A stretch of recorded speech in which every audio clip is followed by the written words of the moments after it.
저는 오늘 2026년은 심히 창대한 복을 받는 해라는 제목으로 말씀을 전하겠습니다. 여러분, 작고 미약한 것은 언제나 세상에서 무시당하고 외면당하기가 쉽습니다. 하지만 작고 미약하다 할지라도 하나님 손에 붙들림 받으면 오늘 이 말씀대로 심히 창대해지고 번성해지는 결과를 만들어내는 일이 참 많이 있습니다. 우리가 성경을 보면은 홍수 심판이 있지 않습니까? 노아 홍수 심판 때 그 노아의 8식구 신학자들이 그 당시 인구를 최소한 1억에서 10억을 잡습니다. 여러분, 1억에 8명 숫자에 들어갑니까? 10억에 8명 아예 숫자 자체에 들어가지도 않지만 하나님은 이 8명을 통해서 하나님은 새로운 인류 역사를 시작하게 하셨습니다. 얼마나 미약하고 나약한 겁니까? 신약시대도 봅시다. 우리 예수님께서 2000년 전에 저 베들레헴에 탄생했었을 때 알잖아요. 누가 거기에 관심을 가졌나요? 누가 거기에서 큰 역사가 시작될 거라고 생각이나 했습니까? 그러나 성경은 계속해서 그 얘기를 구약시대도 했었습니다. 심히 미약하지만 창대해진다는 이 말씀이 계속 이어져 왔던 거예요. 예수님이 여러분 유다 베들레헴 말구유에서 태어났지만 그분이 로마를 바꿔버렸습니다. 로마를 바꿨어요. 원래는 아멘을 좀 많이 하세요. 로마를 바꿨을 뿐만 아니라 유럽을 바꿨습니다. 유럽을 바꿨을 뿐만 아니라 온 세계를 바꿨습니다. 얼마나 심히 약한 그러한 존재였음에도 불구하고 세계를 바꿨어요. 복음이, 예수가. 여러분 보세요. 그러면 약하고 보잘것없는 것이 다 위대하냐? 그런 거 아니에요. 약하고 보잘것해서 실패하고 낭패를 당하고 어려움을 당하는 경우가 얼마나 많습니까? 이미 제가 말씀드렸지만 약하고 보잘것없어도 그 약하고 보잘것없는 것이 누구의 손에 붙들릴 때? 하나님의 손에 붙들릴 때 이게 역사가 나타난다는 얘기를 지금 하고 있는 거 아닙니까? 우리 성경 마가복음 4장 30절 좀 띄워줘 보실래요? 마가복음 4장 30절에 보면은 32절로 우리 한번 같이 이 말씀을 읽어봅시다. 시작. 또 가라사대 시작. 또 이르시되 우리가 하나님의 나라를 어떻게 비교하며 또 무슨 비유로 나타낼까? 겨자씨 하늘과 같으니 땅에 심길 때에는 땅 위에 모든 씨보다 작은 것이로되 심긴 후에는 자라서 모든 풀보다 커지며 큰 가지를 내나니 공중의 새들이 그 그늘에 깃들일 만큼 되느니라. 33절 시작.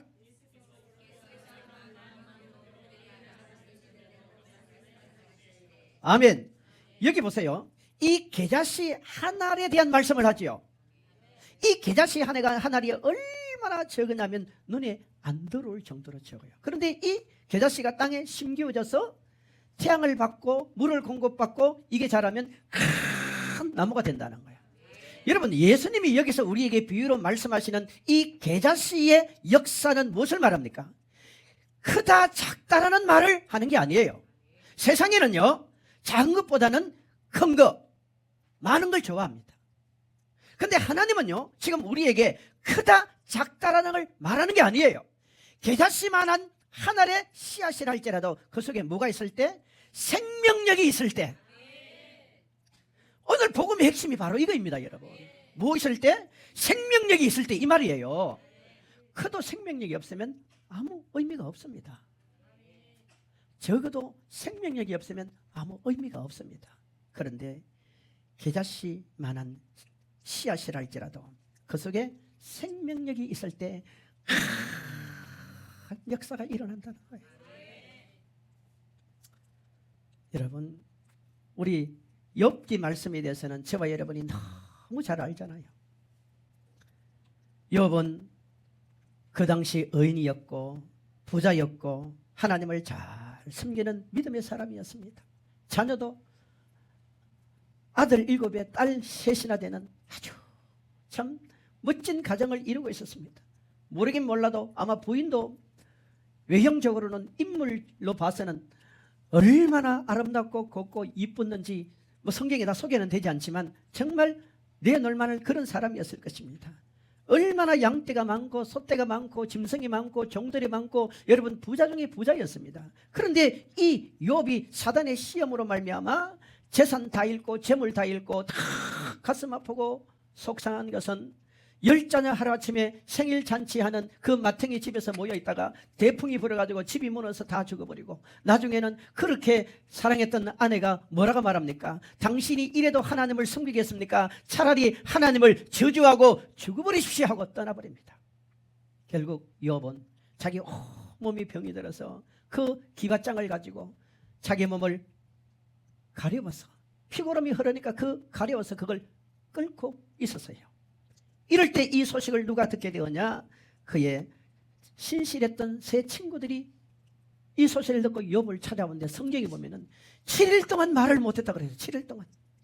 7일 동안 아무 말을 못했어요. 왜? 너무나 비참한 거예요. 욥이. 너무나 비참해져 버려 있는 욥을 보니까 이들이 할 말이 없더라는 거예요. 여러분, 사람은요 잠깐 어려움을 겪는 것은 누구나 견뎌내요. 욥도 여러분 우리가 아는 대로 1장 가봐요. 자, 1장 22절 갑시다. 시작. 이 모든 일에 욥이 범죄하지 아니하고 하나님을 향하여 원망하지 아니하니라. 아멘. 여러분 욥기 1장에서는요 이 모든 일이 욥에게 들어닥쳤을 때 욥이 뭐랍니까? 하나님 원망 안 했어요. 입술로 범죄 안 했어요. 그런데 고난이 연속적으로 오랫동안 이어져 보세요. 이건 견디기가 쉽지 않아. 그렇게 믿음으로 기도로 그렇게 담대함으로 그 문제를 해결하려고 노력하던 사람도 자기가 생각하는 시간, 자기가 생각하는 때에 일이 이루어지지 않자 보세요. 점점 낙심하는 거예요. 점점 어떻게 됩니까? 좌절하게 되는 거예요. 나중에 어떻게 됩니까? 웃음을 잃어버립니다. 사람이요 웃음을 잃었다는 것은 벌써 마음이 병이 들었다는 얘기입니다. 여러분 병든 사람의 특징이 뭡니까? 감사하지 않습니다. 병든 사람은 긍정적인 말을 안 해요. 병든 사람은 남을 칭찬하지 않습니다. 똑같은 상황에도 흉부터 봅니다. 사람이 마음에 상처가 많으면 여러분 다른 사람에게 사랑의 말을 많이 합니까? 상처 주는 말을 많이 합니까? 상처 주는 말을 나도 모르게 툭툭 튀어나버려요.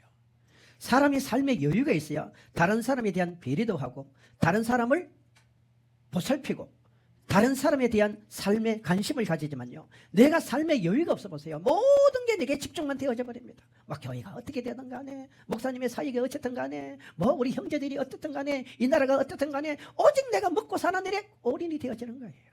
그게 뭡니까?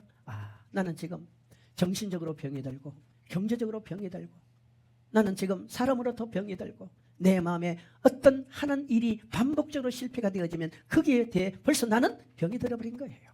욥이 지금 그런 상태에 놓여 있는 거예요. 이럴 때 오늘 본문 보세요. 8장 7절이 왜 나온 줄 아십니까? 빌닷이라는 욥의 친구와 변론을 하는 거예요. 그런데 이 빌닷이라는 사람이 욥에게 무슨 말을 합니까? 8장 7절 위대한 말을 합니다. 이 사람은 지금 믿음의 사람이 아니에요. 믿음의 사람이 아님에도 불구하고 하나님이 때로는 믿음 없는 일반인이라 할지라도 하나님이 쓰는 거예요. 8장 10절 시작. 내 시작은 미약하였으나 내 나중은 심히 창대. 내 나중은 심히 그냥이 아니에요. 심히 창대하다는 거예요. 아멘. 심히 창대해야 되는 거예요. 여러분 보세요. 우리 하나님께서 욥을 통해서 우리에게 말씀해 주는 게 뭔지 아십니까? 사람이 노력하지 아니하면 세상살이도 그러하고 신앙도 그러하고 노력하지 아니하면 그 어떤 누구도 하나님 앞에 온전히 설 수 없다는 얘기를 하는 거예요. 지금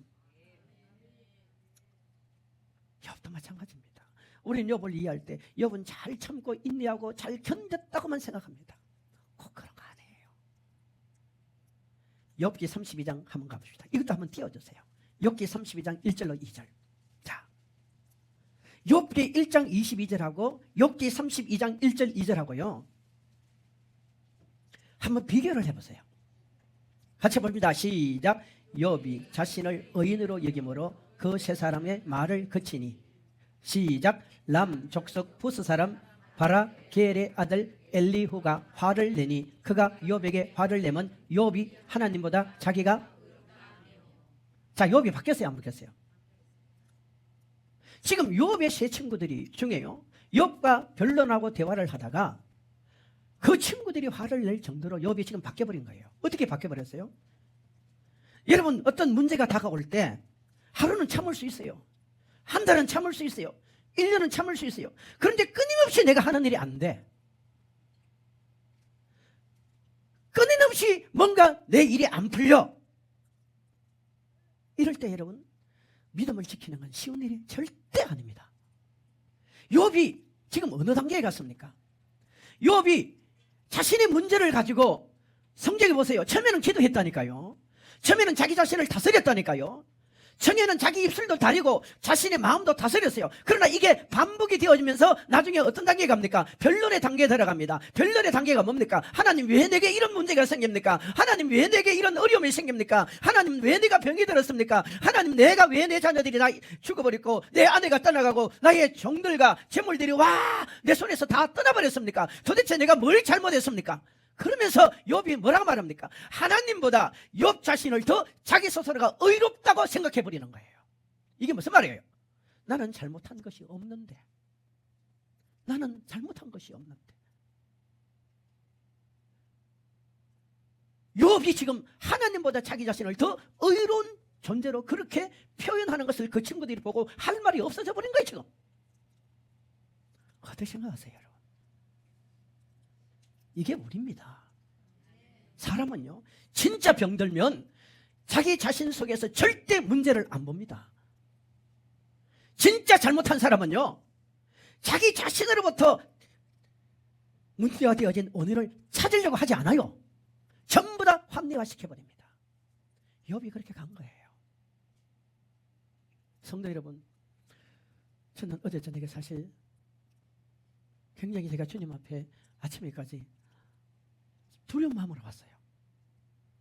다음 주 성자산 집회도 두렵고 앞으로 집회 나간다는 것도 두렵고 목회한다는 것도 솔직히 두려워요. 이제는. 그렇다고 안 하겠다는 말은 아닙니다. 왜 두려운 줄 아세요? 내 힘으로 되는 거 아니구나 하는 거예요. 내 힘으로 되는 거 아닌 줄 알면서도 내 힘으로 해보려고 하는 게 아직도 내 속에 너무 많다는 거예요. 그리고 또 하나, 우리가 하나님 말하면서 너무 하나님을 의식 안 하고 살아요. 하나님 앞에 너무 거짓으로 살아요. 너무나 많은 분들이 그런 것 같아요. 제 자신이 그래요. 하나님을 잊고 살아요. 내 감정으로 살아. 내 기분으로 살아. 내 느낌으로 살아. 내 욕심으로 살아. 여러분 안 그러시겠지만 저는 그게 너무 밀려오니까요. 오늘 설교하러 오다가 그냥 가지 마버릴까. 이런 생각까지 밀려올 정도로 하나님에 대한 감사도 있지만 무서운 거예요. 여러분 이 시대가요 하나님을 무서워하지 않아요. 겁을 안 내요. 죄를 지어도 겁을 안 내요. 못된 짓을 겁을 안 내요. 누가 이렇게 만들어놨어요? 이 나라 지도자들이 그렇게 만들어 놓은 거예요. 분명히 잘못된 행동을 했음에도 불구하고 눈 가름으로 덮어버리면 끝이야. 내가 다른 사람을 보살펴줘야 되고 다른 사람에게 도움을 줘야 됨에도 불구하고 내 등 따시고 내빼버리면 다른 이에는 아무런 관심이 없어. 이 나라가 다음 세대에 어떻게 될지언정, 지금 이렇게 환율이 올라갈지언정, 지금 제2의 IMF가 들어닥치는 현실이 지금 되어지고 있잖아요. 자영업자들이 문을 닫고 있습니다. 여러분 지금 세계 경제가 얼마나 어려워지고 있는 줄 아십니까? 내년은 원래보다 훨씬 더 어려워져요. 그런데 너무 많은 사람들이 거짓말을 합니다. 지금 목회가 얼마나 어려워지라고 하십니까? 교회가 지금 문을 닫고 있습니다. 개척교회는 이제 거의 안 되는 상황이 돼버렸어요. 그런데 사람들이 거짓말을 합니다. 아닌 것처럼 말을 해요. 정부가 몇십만 원씩 돈을 국민들에게 배당한다고 해서 그게 근본적인 문제가 해결이 됩니까? 나중에 여러분 지금 우리 젊은 청년들은 큰 빚더미에 올라앉는 거예요. 그럼에도 불구하고 사람들의 마음은요, 점점 하나님과 멀어지고 자신이 점점 의인이 된 것처럼 점점 하나님이 없어도 되는 그러한 시대로 가고 있다 이 말입니다. 욥이 그러했다 이 말입니다. 우리 지금이 기회예요. 돌이킬 수 있는 기회예요. 회개할 수 있는 기회예요. 나는 그렇지 않을 거라고 장담하지 마십시오. 욥이 어떤 사람인데요, 이런 욥을 두고 빌닷이라는 이 믿음이 없는 사람의 입을 통해서 하나님께서 이 문제를 타파하고 해결하는 길을 지금 제시하는 거예요. 간단하게 말씀을 드릴게요.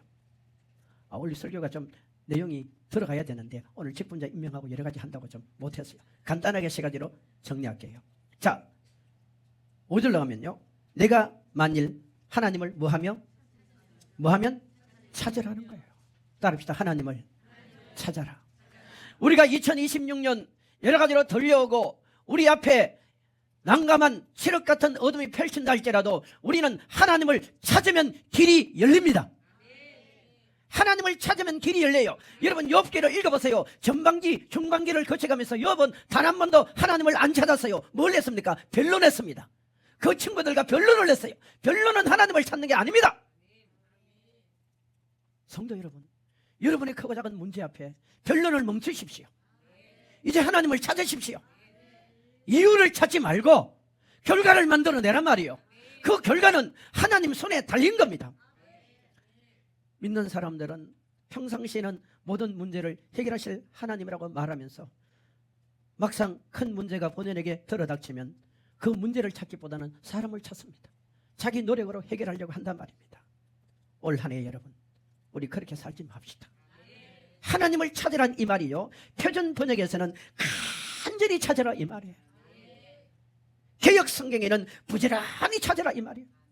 그런데 이 부지런이라는 이 말이 세하라는 단어예요. 이 세하라는 단어는요, 언제부터 찾아야 되느냐? 새벽부터 찾으라 이 말이에요.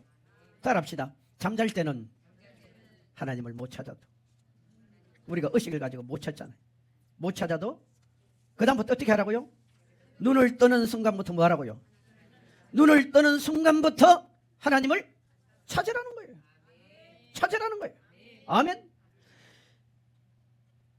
우리 성경에 많은 사람들이 위기를 만나고 어려움을 만날 때 그들은 한결같이 하나님을 찾았습니다.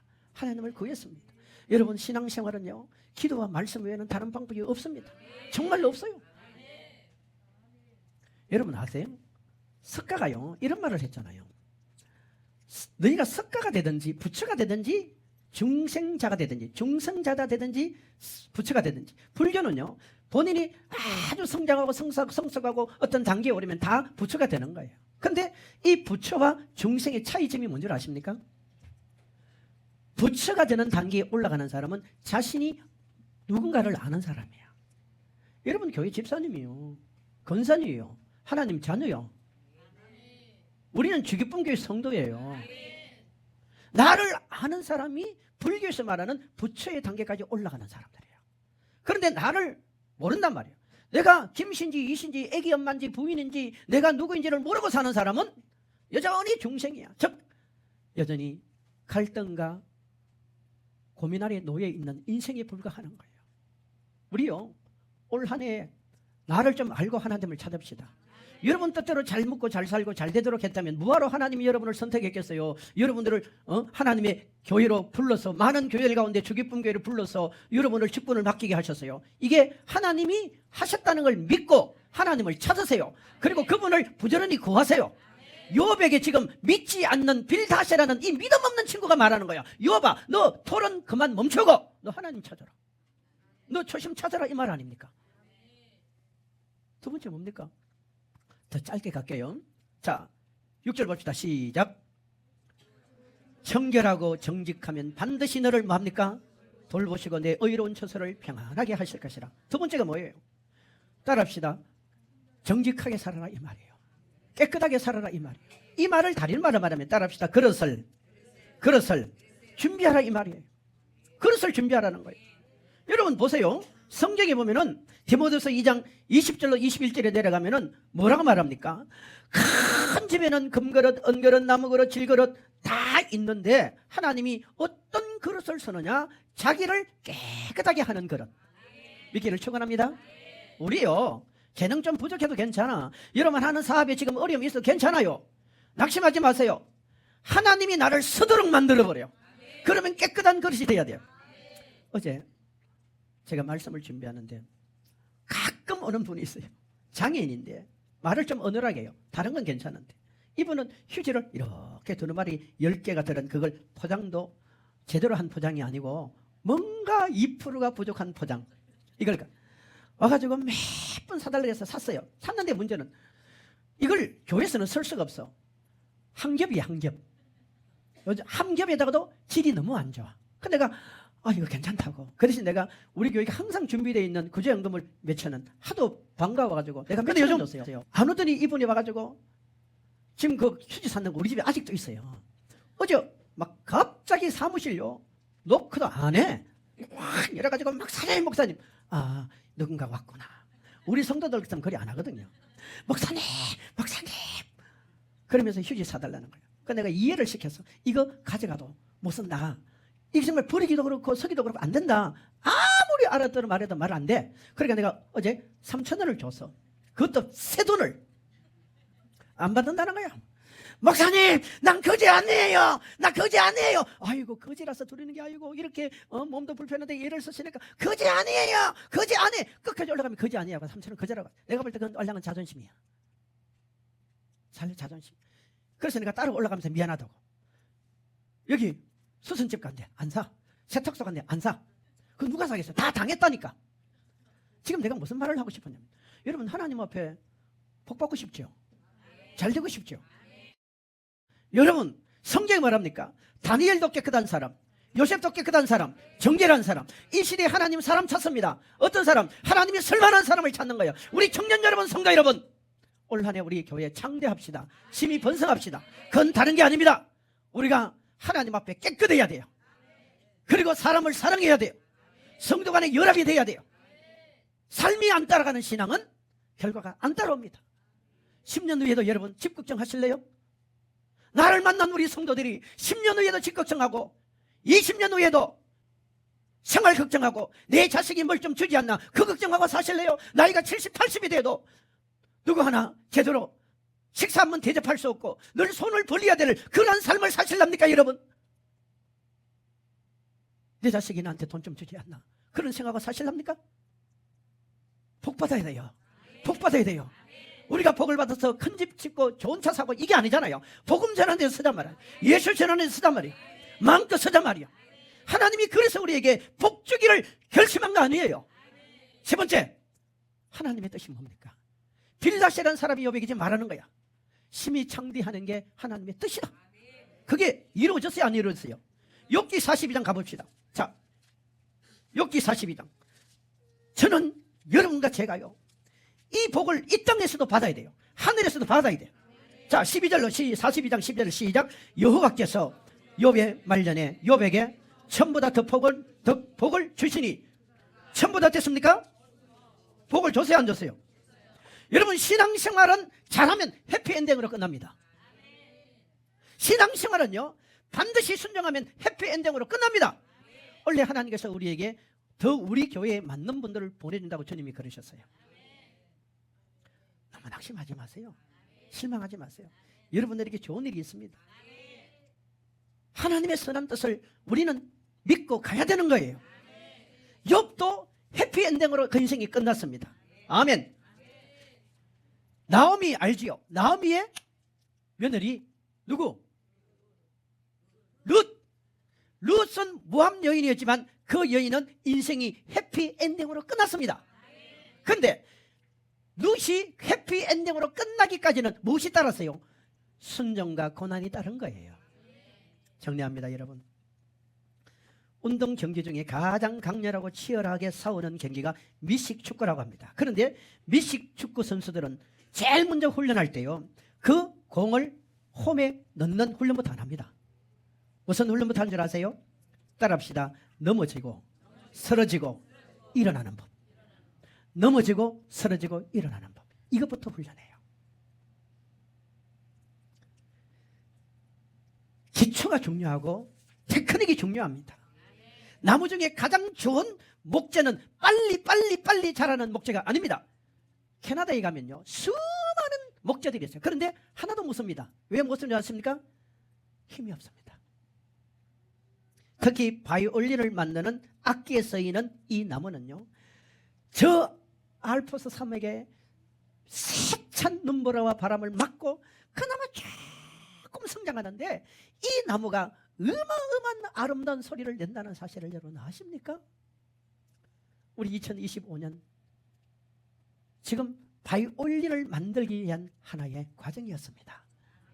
2026년도 그런 과정은 있겠지만 결국은 심히 창대해지게 하는 것이 하나님의 뜻입니다. 이 축복을 받아 누리시기를 주 이름으로 축원합니다. 하나님 아버지, 이 약속이 나에게 주어진 약속이에 이 약속을 성취하는 우리 성도들 되게 하옵소서. 예수님의 이름으로 기도하옵나이다. 아멘.